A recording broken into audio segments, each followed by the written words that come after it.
Hey guys, my name's Daryl and welcome to this edition of our off-road camper build. Now this week it'd be really appealing to button up the roof and put the side trims on and go, she's done, let's go away. But no, that's not going to happen. I need a mount for a 270 degree awning, and I need a way to put a solar panel on the roof, and with the 270 degree awning I'm procrastinating over which one to get still. Keep looking at all the websites, and the trouble is each one has some piece that you like. A lot are too big or too heavy. I'd like something I can buy walls for, so that cuts out a few of them. And something of reasonable quality. So yeah, just still procrastinating, but I just need to hit the button and go, yes, I'm going to buy that. But anyway, with the solar panel on the roof, most people would just Sikaflex it to the roof. I have a few issues with that, with future proofing. With solar technology, it's getting better all the time. The panels are getting smaller or more flexible, and price points coming down, and I could see that whatever you put on this thing in a couple of years, if I still own it, because I have some sorts for a new camper, but we won't talk about that at the moment. Whether I own it or someone else owns it, I could see at some point of time you're going to go, I'd like to upgrade the solar system. You'd peel off the Sikaflex off the roof and go, ugh. And you'd be either trying to hide it with the new panel, or if panels get smaller, which they will, and price points get cheaper, you'd be looking at it going, oh, what an unholy mess this is made. So I've come up with an option, and my option is to make a roof rack, and the roof rack will have side panels out of solid 3mm aluminium sheet. I'll be your CAD machine for that today, because I'd really love a CAD machine. I keep looking at them, but anyway, not going there. So I'm cutting those out to look as nice as what I can. The front edge will follow the front angle of the camper, round off all the edges and try and put some sort of design element in it. Those side panels will then bolt to the side of the camper. The bolts will go through the walls of the camper into the cavity between the inner roof lining and the exterior roof lining. So I need some sort of welded on nut, but what I'm going to do is I've bought some steel bar, and I'm going to bolt that to the inside, or screw that to the inside of the inner wall, tap a thread into that we can bolt those sides to. There'll be two levels of crossbars. The bottom crossbar will be for the solar panel. That allows the solar panel to be taken off at a later date and replaced if it fails or I upgrade, and it's not affecting the roof of the camper. And then the top two crossbars I can put a surfboard or something on, because I've got a soft top Jeep, and even if I bought a new Jeep, which I'm not, it would be a soft top, and hence I don't have a roof rack there. So it serves a multitude of purposes. So at this point, let's cut the aluminium out and see how we go.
turned out really good, really happy with that. I've got 2 identical pieces. If you notice, when I did all the main cuts, these were clamped, both pieces were clamped together, and then I separated them to do the detail work. So identical pieces. This detail work was a pain, but it's turned out quite good in the end, and they just need a bit of a sand with some wet and dry, and they'll come up a treat. Now, before I start cutting mounting holes in those or the sides of the camper, I actually have to get the finishing trim, which we're going to use a 30mm by 30mm angle that's 3mm thick, and that will go around the edge of the camper and seal up all the panels, the outside panels. With this, I originally thought I'd be able to just do the mitre in one side and bend it around, so I only had cuts in one edge of this. However, I can't get the cuts perfect. I can't get my mitres perfect doing this. It's just beyond me. So I'm going to use separate pieces of these, and then I should be able to get perfect mitres. Now, to help with my mitres, I've bought this gadget. It's fairly cheap from a hardware shop. You just lay it on the surface you're trying to get your angle for. It gives you your total angle, and then it gives you your mitre cut. And that degree for your mitre cut, you can then transfer to your circular saw. The circular saw I've bought a brand new aluminium blade for, and that should cut this angle quite good. I've found that instead of using an angle grinder, which tends to burn through the aluminium, an aluminium blade on a circular saw is perfect for that sort of stuff. So fairly simple, and the reason I'm doing this is that everything will line up when we go to assemble it. So let's cut this, do our mitres, and then we can start mocking it all up.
Okay, that's been a big couple of days finishing this stuff off. At this point I've only got one side actually bolted on and finished. However, I'll do the other side tomorrow, but this is good enough to finish off the video with.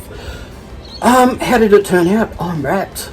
This thing is so sturdy, I can rock the camper on this with hardly any flex on this side. So once the crossbars are on, it'll add more rigidity, and it's going to be solid as a rock. So yeah, I thought it'd be a little bit flimsy, but it's not.